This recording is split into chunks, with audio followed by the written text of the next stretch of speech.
Hey, good morning again, and welcome to A Strategic Approach for a Sixth Generation Workforce, brought to you by Prime Point HRMS and Payroll, Citizens Bank, Association Member Trust, Focus New Jersey, Manufacturing Counts, our TV show Minding Your Business, New Jersey Business Magazine, and our podcast Planet New Jersey. I'm Alice Gens, Chief Operating Officer and CFO for New Jersey Business and Industry Association, and with us today is Judy Saylor of Prime Point HRMS and Payroll. For those of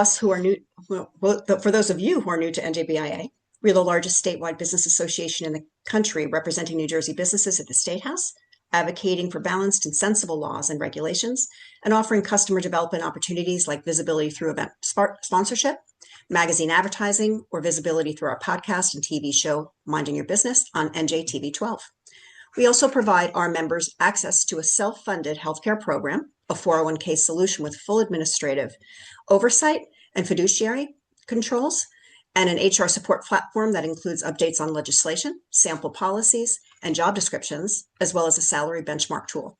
Our newly designed HR Essentials product combines live HR support with over 30 digital training courses for you and your staff. Speaking of training, we've got another great program coming up next week, December 16th, Work-Life Integration and Wellbeing, and that's part of our leadership series. This is a virtual program, so I hope you can join us. And just a few last housekeeping items. Today's webinar is being recorded and will be emailed to you in the next few days, so please be on the lookout for that. And Judy would be happy to take your questions during the presentation. You could just include them right in the chat. Finally, I'm pleased to introduce Judy Saylor, Director of Learning and Development for Prime Point HR and Payroll. She holds a master's degree in management and organizational leadership from Springfield College, received her human resource certification from Rutgers University, and is a certified SHRM professional and holds a certificate in professional human resource management. Judy has presented for NJBIA, the Chamber of Commerce of Southern New Jersey, New Jersey Association of Community Providers, Tri-State SHRM, as well as Garden State SHRM, and has been featured in Forbes and Jersey Matters. She's well-versed in all aspects of management and leadership, and her passion is staff development. And now it's my pleasure to introduce Judy Saylor. Good morning, everyone. Give me 1 second so we can get this party started. All right. Can everybody see my screen? Probably not yet. Hold on. I just saw it. Like playing Tetris. Sorry, everybody. Okay. Now can everybody see my screen? Yep. Thank you. Thank you. So we decided to come up with this program because we're seeing a lot of opportunity to cultivate staff, to coach them, to bring them up to the next level, hopefully to treat them, to get them to learn some really good ways to manage people to themselves, because ultimately my goal is to retire. So I need everybody else to jump on board and get everybody coached so we can all sort of set off into the sunset and have some more fun. We're starting off today with, a variety of learning objectives, but I want to really look at the generations and how we coach and manage those groups, because we are seeing 6 generations in the workforce on every given day. It depends on where you work and the industry, what you will see. When it talks to, being able to work with folks, every group has its own kind of model, way it wants to be spoken to, how they want to be talked to, how they want to learn. So we're going to look at those different pieces and see what we can do as professionals to cultivate the next groups and or build that next layer of folks so that we can all retire and walk off into the sunset and hang out at a beach all the time. So currently in our generational landscape, we're looking at 6 different groups. There are some groups in the greatest generation still, as well as the silent generation. And those folks, a lot of those folks are owners of companies. They have, lasted for the tide and turbulence that we've gone through, and they're still working in a certain level. There are lots of folks in those 2 generations that are also considered consultants. They have a lot of information to share. They have a lot of opportunities to support us as well as the other generations. When we look at, boomers, Gen X, all of the giggling about millennials, Gen Z, this is what's coming. If you hire hourly employees, you're going to see these folks. And seeing them really does mean we need to manage them and we need to coach them for good behavior, for, thinking strategically, those kind of things that we all learned differently as we were coming up through the ranks in terms of jobs and so forth. So first we look at the boomers, and this is always a group. And I look at this group first because this is one of our biggest groups still that is in the workforce. They started to retire and to work off onto that sunset, but a lot of them stayed, right? We've had recessions, we've had other reasons to do that. So these folks are really pushing into retirement, but some have. They are very, very, very loyal to companies still. They work hard. They like teamwork. They like teamwork that they can design and they can drive. Their view is that achievement comes after paying one's dues. You have to work hard to get to a certain level.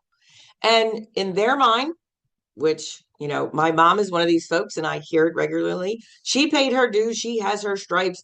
She's done what she needs to do so that she can retire well and not have to work anymore. She has a busier social calendar than myself, which I'm often jealous of, but she did all of those things. And a lot of our parents, they all aspire to that and they all feel that way.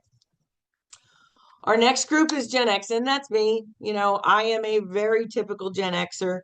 I am motivated by, the work-life balance. That's really what I want. I have an 18-year-old right now. I have a spouse. I have a dog. I have 2 cats. It's a juggling act. We all know that, right? We all want what's great about what our parents thought was great. And so that balance is really what I'm seeking on a regular thing.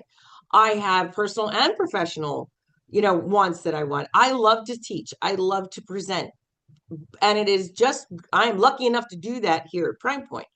I am one of those folks that if you really want to talk to me, call me. If you text me, I might not see it for hours. I'm not going to lie. So everybody's got that how do you connect to me kind of option. Is it a text message? Is it an email? Is it a phone call?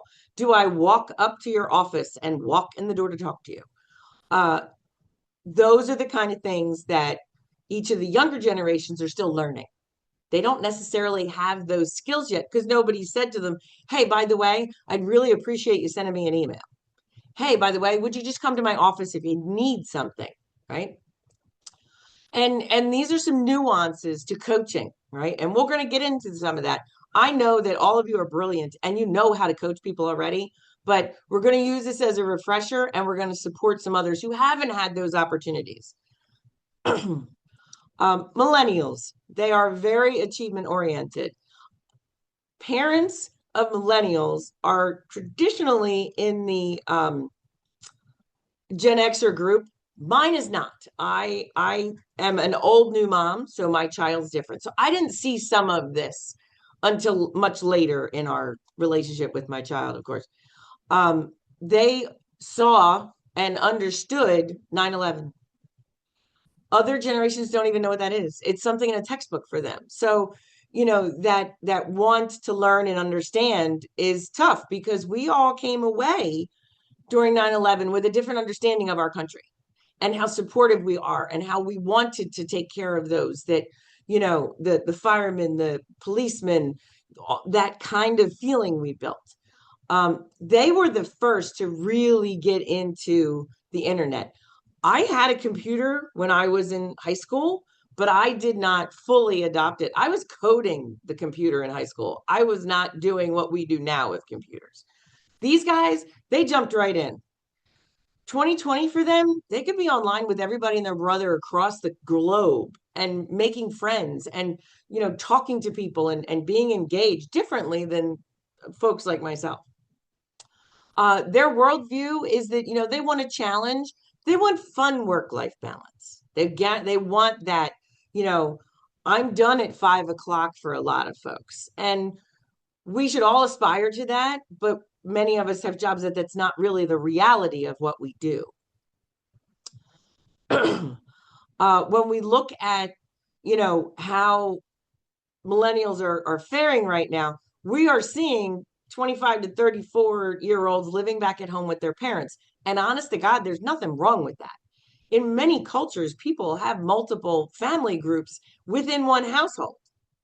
If finances are an issue, Why wouldn't we want them back now? I know I say that, and there's some people who are cringing right now about it, but I would rather be able to support them so they can get to their next milestones than wait for them to have to do it really the hard way. And I don't know who's going to use a 50-year mortgage at any point in time. Gen Z, this group is very entrepreneurial. They took 2020 and they ran with it. They are salespeople. They have come up with their own, side hustles. And, we call it side hustles, but some of them are making millions of dollars. So that to me is not a side hustle. That is the hustle. And they're really good at it. They saw what, we were all doing in the older generations, and they thought, well, I could do that. I'm creative. I know I can use social media. I can put myself out there, and they're doing it. This is the other group that is so ingrained in technology. They have it for everything. When the smartwatches came off, I looked at it and I was like, I'm going to break that. It's not going to work for me. And a lot of other folks were like, no, this is fabulous. And off they went. And I thought, all right, maybe I need to give it a second try. Maybe I'm not doing it right. I don't know. We can learn from all of them. And I consistently will go to the 18-year-old and say, show me how to do this. He forgets that part of it and he will do it. And I'm like, no, now you need to show me how to do it because I don't want to have to bother you again. Show me what you just did. Those are opportunities for us. They can coach us just as much as we can coach them. When it comes to Gen Alpha, this is the group that is going to be our hourly wages group right now, who are working in restaurants, who are working in McDonald's, who are working, sometimes they're in, Starbucks, you name it. They have found a niche in working together with their peer group, and they do it pretty well. The difficulty comes is that they have learned that almost all of their play is in an electronic somewhere. They're very good at activists. They are the ones who are picking up the yoke of clean water and clean air and making it a better place to live because they are looking at what we didn't necessarily get done with and they're working on it. And I applaud them for it. I think it's fabulous. At the same time, they have a harder time connecting with people. It's really hard for them to make new friends at times. My 18-year-old is in college, and every couple of days I'll say to him, oh, did you make any new friends? No. I'm like, why not? He's like, because we don't talk. Like, we're in class, we're doing stuff, and then we leave. That's it. They're gone. They're out the door. Now, he is in the previous generation, but there's a tendency between the two. Kids learn early in life how to engage in school. And the 2020 zone really blocked a lot of that for them. So we're seeing them have a hard time taking directions from someone who's older than them. We're having a hard time seeing them taking orders for things at a store, for example, because they don't know how to say, I don't understand what you're looking for, or they don't respond to those questions. They don't ask enough questions at times. So we're going to see some difficulty with this. And this is the group who, for many of them, I'll be very honest, this group and the previous group, there are not jobs available for them because we are seeing a large subset of adults going back into the workforce for those minimum wage jobs, which isn't a terrible rate right now. It's not fabulous, but it's better than it was when I was a kid. And they're taking those jobs. In our town where we live, there are no jobs available. There's one grocery store. You can travel out to other locations for grocery stores, but there's mostly adults working in those. And not for nothing, a lot of organizations would rather have an adult working there than a younger person because they don't have to teach them customer service. This is a problem. And I say this because the younger generations need to learn those skills. Any one of you who is hiring anyone right now, your first thing should be talk to me about your customer service skills. How do you ask questions? Put them through the ringer. Make them ask you questions. Make them come up with a little test of some sort. Why? Because they don't know how to talk on the phone. They don't know how to talk in person. And they're going to be our next generation of full workers. And without them, none of us are going to be able to retire. And I plan to retire well. Thank you very much. So we should all work together on that. I put this in here for the Gen Alphas because it was making me crazy listening to some of the things that the young kids were saying. And so, when you say bet, it's an expression of agreement. Yes. And I've heard this in other groups before. Sus is absolutely, you are being suspicious. You are being shady, whatever you're doing, stop doing it. Bussin is really good, especially when it comes to food. That was bussin. And you look at somebody when they're saying it, and you're like, I don't understand. What are you talking about? What are you referring to? Cap is you are lying, which makes no sense to me personally. I'm sorry, because when you say cap, it's like how does that become your lie? I don't understand. Riz is, having charm, being romantic, people liking you. Gat is girl something. Sigma means dominant. To us, that is not dominant, right? I don't understand. They're changing words, and they are using these words in the workplace. So we've got to get them to understand that you can use those words not in the workplace. We need you to talk to people, in a customer service friendly way, in a way that's going to support our business and your job. All right.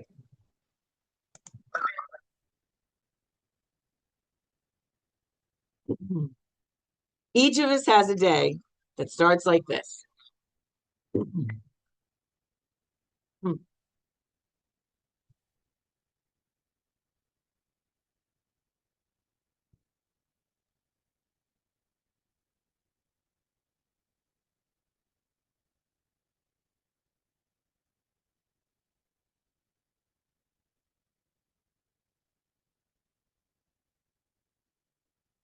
Now, I know that's a giggle, right? But it is a reality for some of us. I've watched those folks as they come into the office and so forth. And they're wonderful people, but we are seeing a lot of folks who are having those stressors, right? We've all talked about the mental health crisis that's in our country. We see these young people, and they're all at a different level in their generations as to how they feel about what's going on.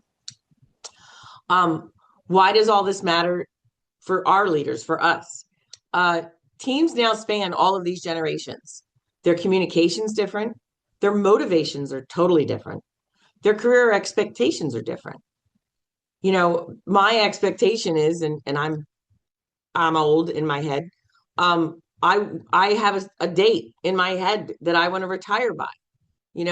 Is that going to happen? I don't know, but that's my expectation. I've kind of put a date on the calendar and said that's it right there.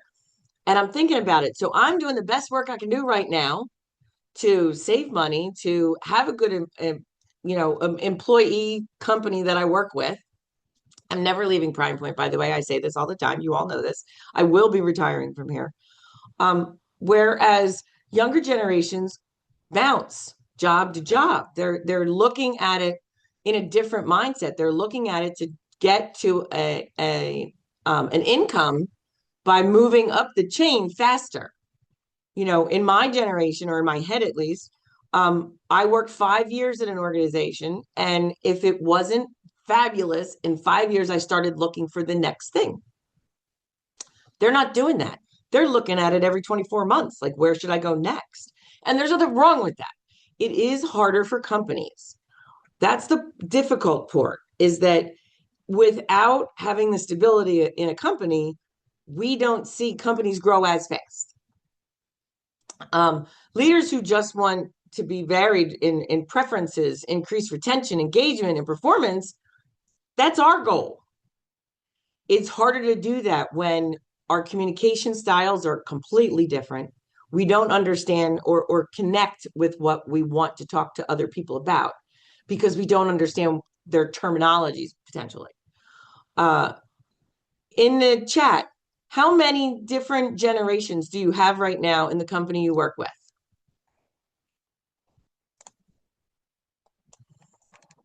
Let's put some in the chat, please. How many different generations do you have right now in the companies that you work with? 5, 4, okay. All of them, okay. Jill, I got a 3. No Gen Alpha yet. Okay, fair enough. They're coming, not gonna lie. There's a pretty good cross section here. We need to think about for the long term, we're going to have all of them at some stage. You might not have boomers or the silent generation potentially. We don't know that yet. We don't know what that's going to shake out to be in the long run. But we've got to think about long-term communication plans, right? I did a program once with a nonprofit, and the intent was to determine what was the communication style that each organization or each generation wanted. And so I had them spread out in a gymnasium, and they went to their corners, right? So who wanted to be in person? Who wanted to be on the phone? Who wanted a text message? Or who wanted an email? And as they started to break up, it was so clear where their issues were, right? Why? Because the executive director went to email, and all of us Gen Xers went to face to face. Why? Because we learned the way you get ahead is to get FaceTime with the boss, didn't we? We liked that. We wanted to be acknowledged. And the boss, who was a boomer, was like, I don't have time for that. Send me an email. I'll get to you between the meetings I have all day. And the Gen Xers were deflated. They were like, you don't want to talk to us? He's like, how much time do I have in a day? Which is fair. I get that. The younger folks wanted text messages. Guess who doesn't do text messages? The executive director. So he wasn't hearing from them at all. And so we've got to think about going forward. You're going to have to make some standards of communication, right? We've all had that one manager who was like, you must answer all of your emails in 24 hours. Good luck with that, buddy. I get 100 emails in a day. But we've got to come up with something where we've got a touch point with people that we need to be touching points with. And if it could be your direct reports, that's one of the bigger problems. If you're not touching base with your direct reports at least every other day, what are they doing? Are they learning anything? Because I don't see them learning if they don't get a touch point from someone, not necessarily you. Excuse me, not necessarily you, but from someone in a level of authority that's helping you to coach them. Excuse me.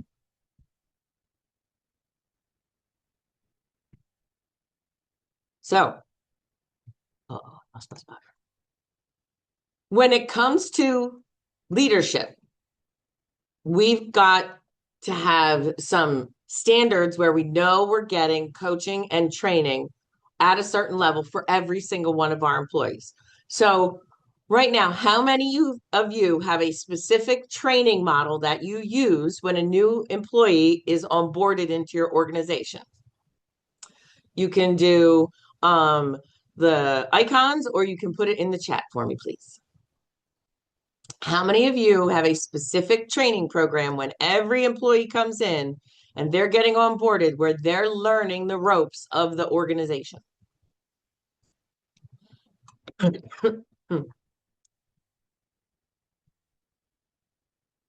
Somewhat. Okay, fair. It's a work in progress, we'll call it. Anybody else? Yes. Okay, great. Thank you, Lucy. Anybody else? I don't see any icons. Oh, thumbs up. Good deal.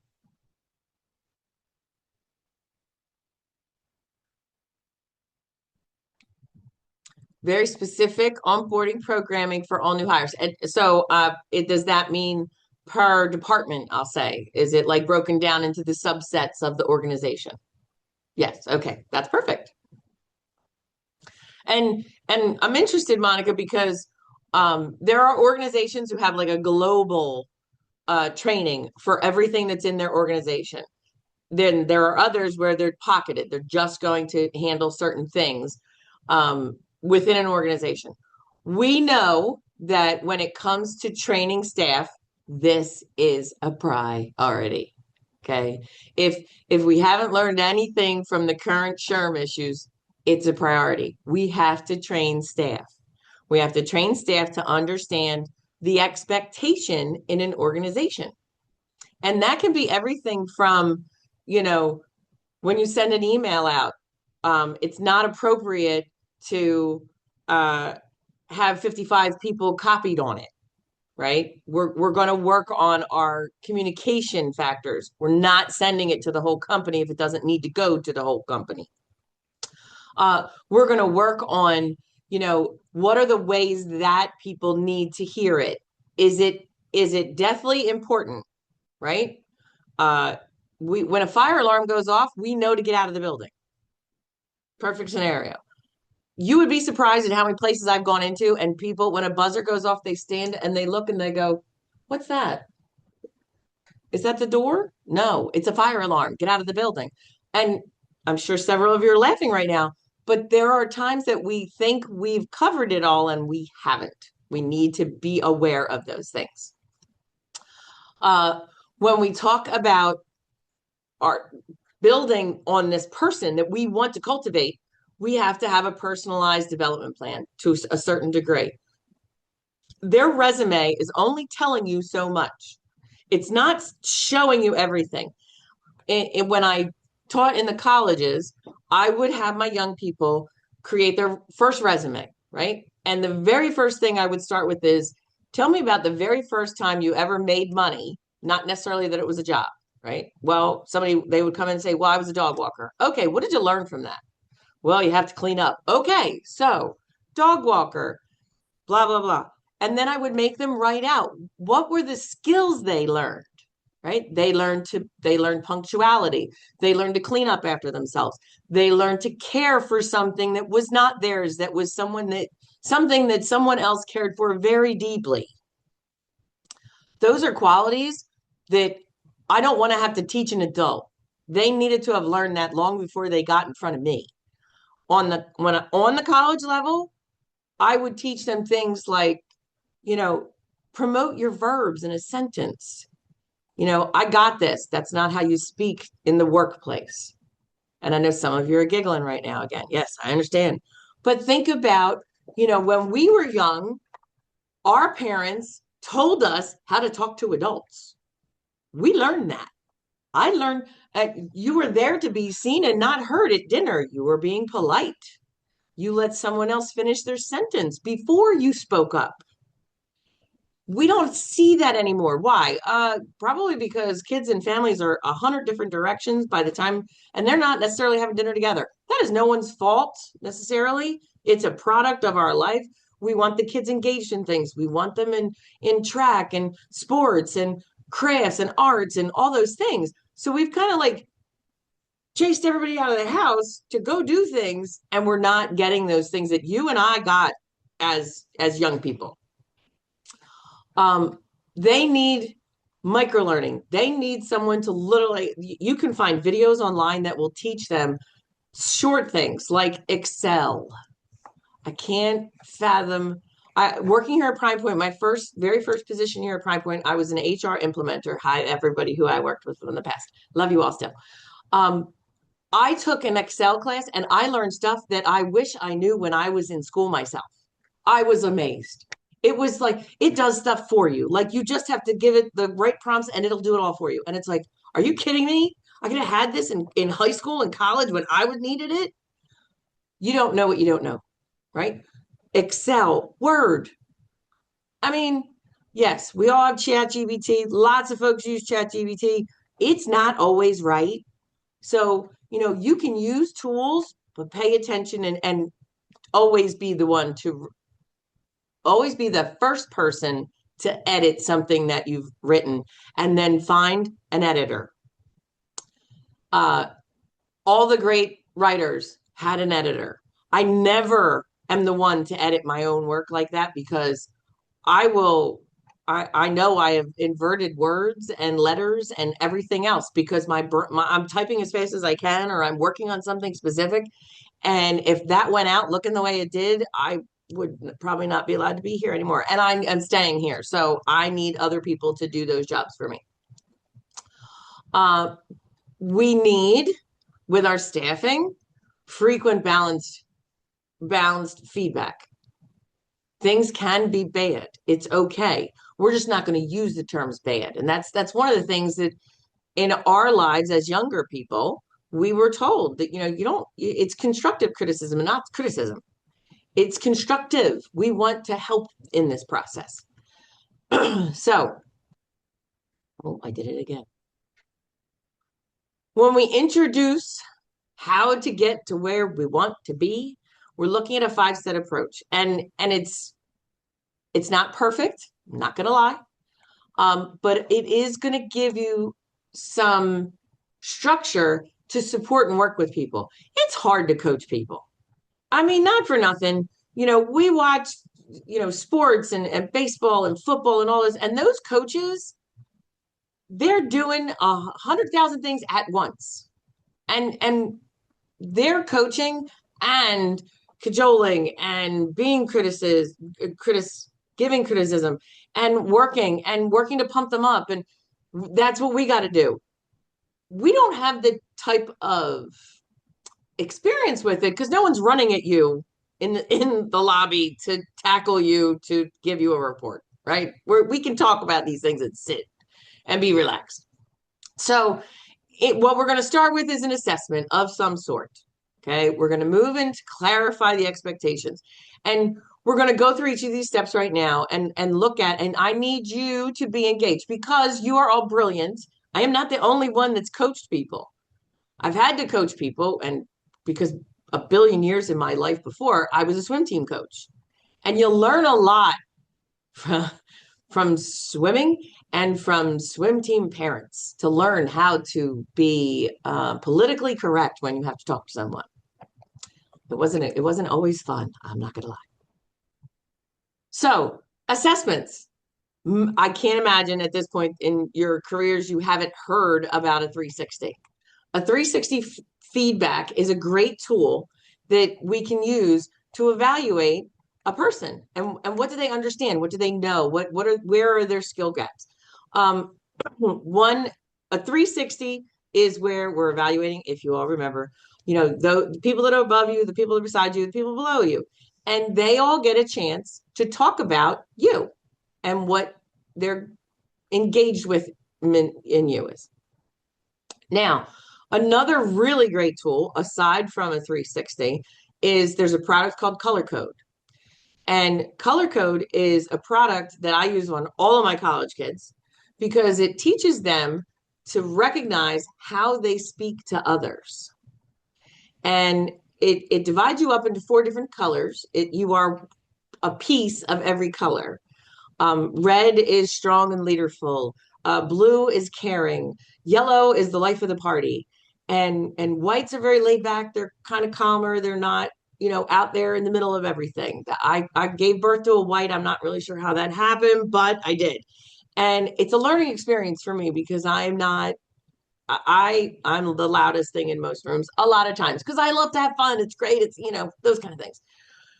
Using those tools gives us the picture of the person. And so we start to see, is this person, say, for example, my white, I tried to get him to get a job at a local deli in our town. And we know the family. I thought it would be great. The girls love him. They would have taken care of him. And I was talking about it and talking about it and talking about it. And a month goes by and I brought it up at dinner and he said, Mom, I don't answer the phone. And I kind of had to stop for a second and say, well, so what? And he goes, how am I going to take orders? I don't know how to talk to people on the phone. And it was like a bolt of lightning. And I thought to myself, oh my God, I'm telling this kid to get a job in a skill set that he has no interest in, right? And I'm sure many of you are laughing at me, and I'm totally okay with that because it was that moment of the mom in me was like, you need to get a job. I had a job at your age. It's a good experience. It teaches you customer service. And here I am going, go, go, go. And he's like, I don't know how to talk to people on the phone. Fair enough. I missed my view there, I guess. It worked though. It made sense. So using a 360 as one and then using another tool. And it doesn't have to be, color code. I like color code because it's the visual that I give to the staff at the end of the day. But there's Myers-Briggs, there's all those things. We, in that assessment, then develop deliverables. What's our expectation of you? How are we going to score your skills list? How are your skills, whatever they might be? I have seen folks have a typing test. I had a typing test. How many of you, had a typing test back in the day? It was a class that I had to take in high school, right? Everybody put your hands up who had to do it.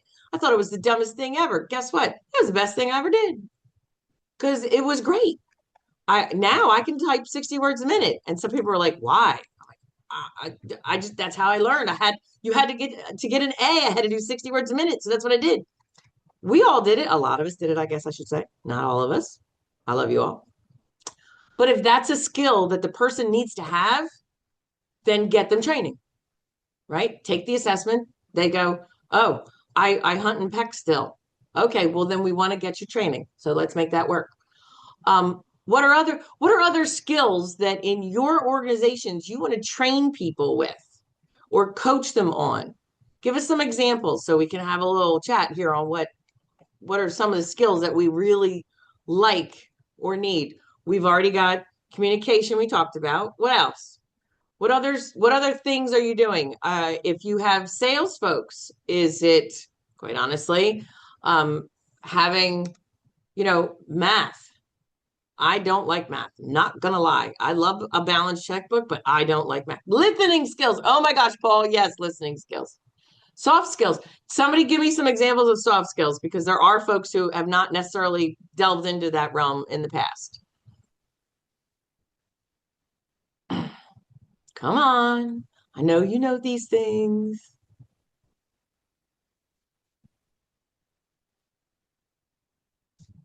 Professional writing skills. Okay, that's great. What else? How many of us really appreciate a staff person who can be in the middle of something, stop what they're doing, take a phone call, and then go right back to where they were? They don't get like derailed because they were interrupted by something. We know on average it takes the average person like 25 minutes to get back to a project when they've been disrupted. Politeness, yes. How many of you have that person that answers the phone and you're like, wow, you are so nice. You are so good at this. Empathy, yes. Civility. I am dumbstruck on any given day when somebody has to tell somebody that, you need to work on your civility. We are a team. We work together. Just stay off the technology long enough to pay attention to the meeting. Yes. Not gonna lie, right? I have to put my phone on do not disturb, so I will focus in on a meeting because I'm from that generation, and I'm sure many of you are, where when the phone rang, it was attached to the wall and it had a giant cord on it, and I ran for it because I was hoping it was one of my friends or somebody that I wanted to talk to. And so when that phone goes off, my brain goes, "Go get that quick," even though I really shouldn't. I need to focus on what I'm doing. Explaining the why, not just expecting someone to understand what's in your head. Absolutely. We have a moment, where I assume that you all know what I'm about to talk about or the response to something, and I've missed the mark. So it's good when you explain. Okay. Being open-minded to others' opinions. Yeah, we need to work on that a little bit more. I do agree with that. It's okay to disagree. It's what comes after that we have to work towards, right? We have to be okay with it. So one of the ways that we do this level of assessment, is do a 30-day listening tour, right? With scripts. We can transition some of the things that people do by your first meeting of the day or whatever meeting you're choosing to have, and it could be a group listening project, is literally sitting down and talking through a project, right? Because why? Because we want the younger staff who haven't experienced this yet to hear what the more seasoned staff have in their experiences. They can answer questions, and both directions will work. So we want to have this like, all right, what am I hearing from this team? Is this team not working well because what is it? Uh, as a younger person, I ran a resident camp and a day camp because I really loved kids until I had them. And then I decided I needed to go do something else. And that's why I hang out with you folks.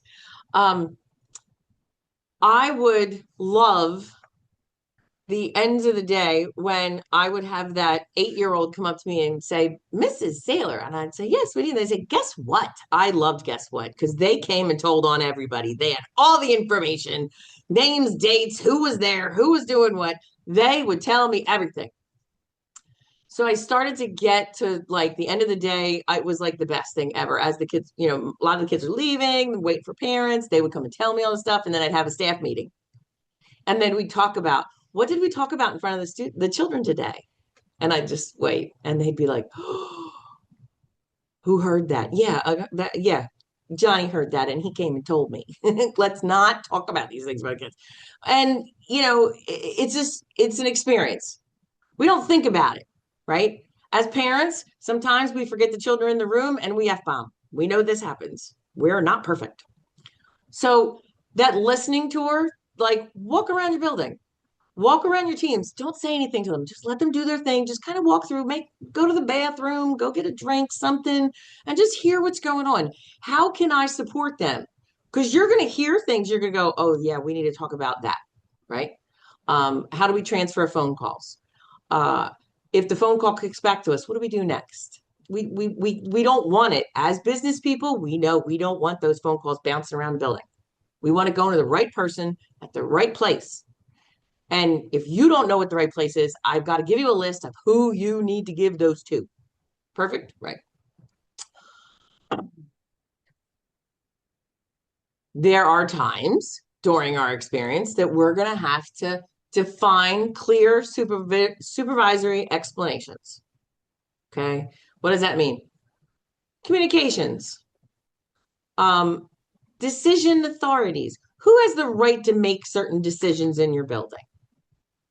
Right? Is it a certain department leader? Is it the executive? Is it someone else? Are people tasked with making those decisions?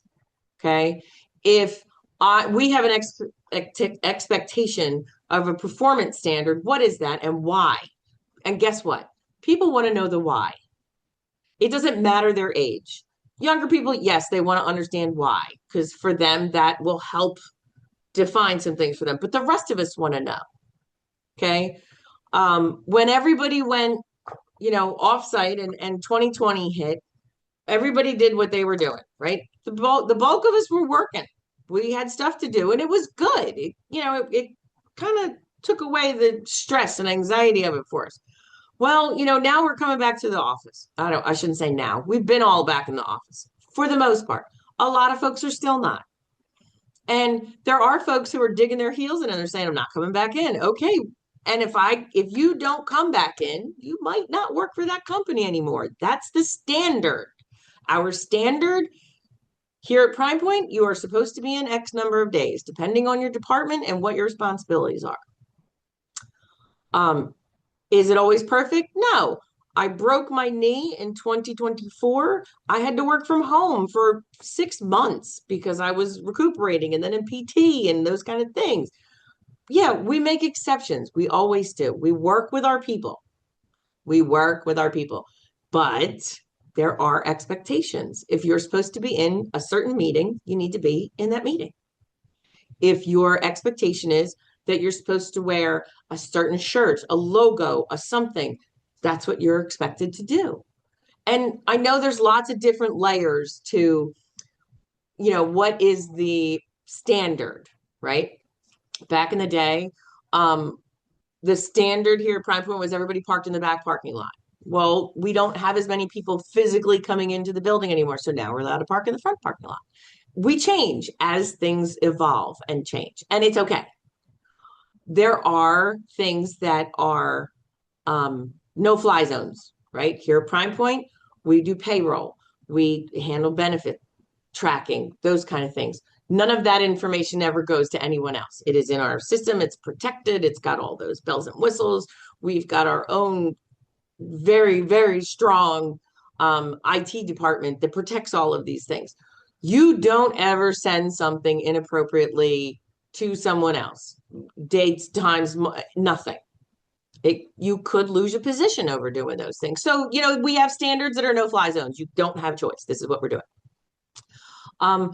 You should have all of the right people at the table when you are making plans for these things, right? So we're going to co-create an individual develop plan. All right. Is that it could be for a team. It could be for a person independent plan. It could be for everybody, right? There are times when each of those things need to be broken down separately. And it doesn't mean it's a good thing or a bad thing or a negative thing. It just is that way. And for many of you, as you know, you have client materials yourselves that you have to protect. And those things are no fly zones. You have to do what you have to do. When you have the opportunity to talk to those folks and get their input into it, as you educate them, they are going to be better at what they're doing because now they realize, oh, this is what I'm supposed to be doing. I should not do this, XYZ. It never ceases to amaze me when, we'll have a client who is adding someone into the system and they will email us a social security card or a social security number. And we have to say to them, please do not do that. Most of us should know at this point, we're not supposed to be sharing those kind of things. Sometimes people make mistakes. It happens. So we work to correct it and we educate them to understand why we do it that way. What is it when you are working with someone, how are you clarifying for them something that's really important? Give me some ideas. Are you put in the chat? Are you emailing them about it? Are you emailing everybody about it? So, the offender is not known to everybody. Are you just talking to that one person and having that conversation one-on-one to make sure that they understand the situation? What are you doing and how are you doing it? And are we doing it with empathy? Because we have done something wrong and we need to move forward from that and not wallow in it for days on end. Give me some of your answers.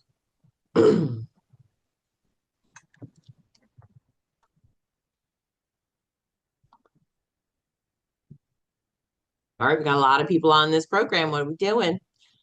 Being open-minded to others' opinions. Okay.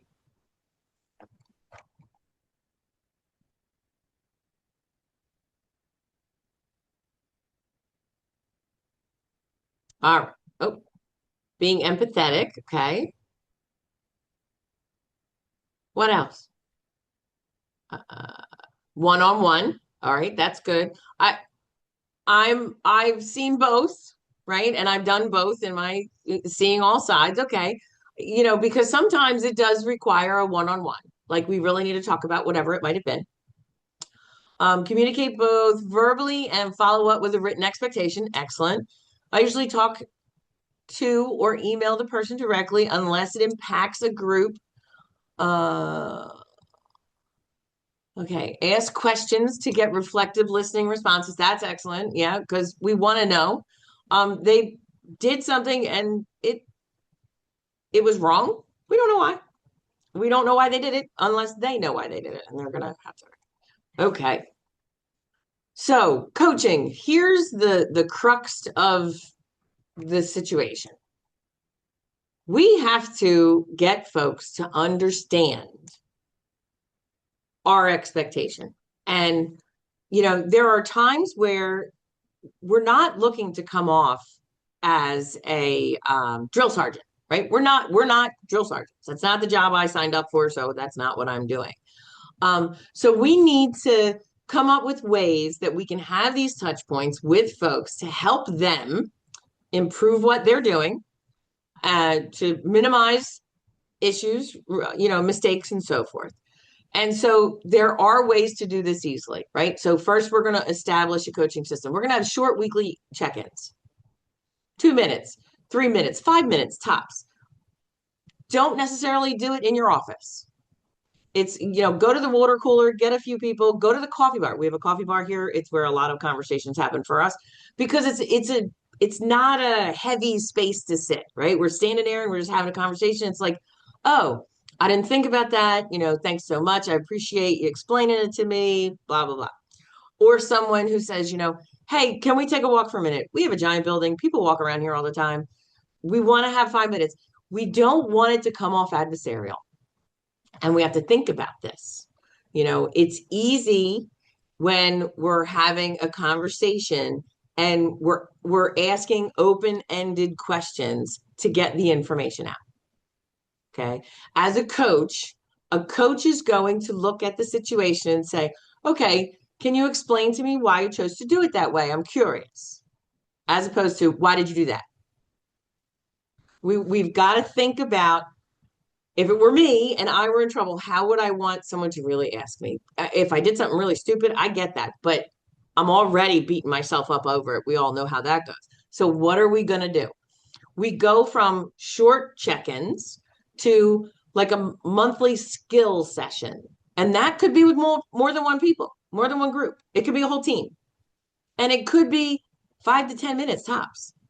You don't have to make everything an hour-long meeting. We don't have to, beat them to death with a wet noodle to get them to understand what we're trying to put across. There are often peer coaching triads where it's 3 people. It could be 2 staff and a manager, or it could be 2 managers and a staff. But we're going to make it so it's a feedback session. We're going to have a conversation. Well, this is what occurred, and I did this, and I wasn't sure what I did. And you're going to have that kind of rolling conversation that's going to be open. It's not to scare them. Okay. Our next section is going to be in training leaders on evidence-based coaching techniques. We need our managers, supervisors, etc., to learn how to be coaches. We're asking them to learn a new skill. Not everybody does coaching necessarily. There are consultants that do coaching when someone needs specific coaching. You have a great staff person. They're fabulous. They're knocking the numbers out of the park. They are not nice to people. We have seen companies where they will contact and we will have somebody come in as a consultant and they'll work with somebody. And it is night and day. Because sometimes people don't realize, what they're putting out. I fully subscribe to, there are times that it's not what comes out of my mouth, it's my face you need to pay attention to. And so I know I have to pay attention to how I act, how I respond to someone. One of the things that folks uses is that they will do active role playing, right? Most people don't like that. Personally, I don't like it, but we have to teach folks to work in a manner that they're going to be able to share and be a coach the way we need them to be. When it comes to the coaching, we're focusing on development. We're looking at collaborative partnerships. We want folks to be problem solvers. We want them to make good decisions. And so this is where coaching and why coaching becomes so important. Coaching can be applied to every generation. It doesn't really matter who they are. We're going to use onboarding to help with new hires to acclimate to what is going on in the company. We're going to have performance improvements. We're not going to have a performance review necessarily. We're going to look at everybody and make sure everyone is improving, not just one person or another. A lot of times folks will feel that they are missing out because they're not necessarily on a plan or have any more additional guidance. And so we've got to work towards that. We want to see everyone move in a direction where they're going to become, a leadership development person. It is for everyone to take those steps. So when we look at a lot of the essential skills, we were talking about these earlier, coaching helps us to fully concentrate. It helps us to ask good questions. There was a book I read once that was literally called Good Questions to Ask. And it got you thinking about, in these types of situations, what were you actually trying to get to? So you have to use the correct word to get to it. Is it a what? Is it a where? Is it a how? Is it a why? And however you start that question off is what's going to drive the person to respond. So you've got to think about this and think about, what is the correct word I'm looking for to do this? Oh, hold on, I'm stuck. So the next step with this is going to be to practice, and it's on the job. You can design, assignments for people. You can do reverse mentoring, have them come to you and talk about an experience they had today or yesterday or the week before, and what it made them think about and what did it make them feel. Be okay with a failure. The majority of failures are not life ending. They are issues that have to be addressed. And we as coaches can work with someone to move through that issue. There are what are called 60-day leadership sprints. They're hard. It's every day kind of thing for 60 days, working days, not weekends, obviously. But it's a way to get a team engaged in a process like this, to practice. We want to be sure that everybody is getting out of this what we want them to get out of it. So we're going to have some metrics. We're going to do a 360 again, potentially. You start with a 360 in the beginning of whatever your session is, January 1, for example, January 2nd.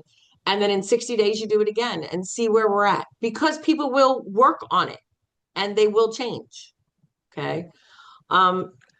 Use short feedback cycles. There is lots of times where 60 days is way too much. You need 3 days. You need 50 days. Whatever you might need, looking at whatever the issue is. Leadership is not built in a week. Leadership is built over time with everybody working together on top of that. And so that's where we've got to look at how these kind of events occur for people. Practical tools, the 360, is definitely a practical one. The coaching and beginning the practice is weekly at least, but small snippets, not large. You're not asking somebody to sit down for an hour. You want 10, 15 minutes tops of their time. And then, complete assignments. If you ask someone to write a piece and writing is their downfall, you're asking them to give you a draft and call it that, draft 1. That way you're not making it a negative right off the bat. We really want to encourage people to become what we need them to become. Some of the pitfalls we see with this is, ResearchGate did a study on like 150 of their people, and they found that it's not a one size fit all. Some folks are really quick. Some folks are not. Some folks feel like everything is a punishment. Some folks are not. We have to look at each individual person, because there could be things that we have to adjust for them. And that means it's going to take longer to get your whole team over the finish line with it.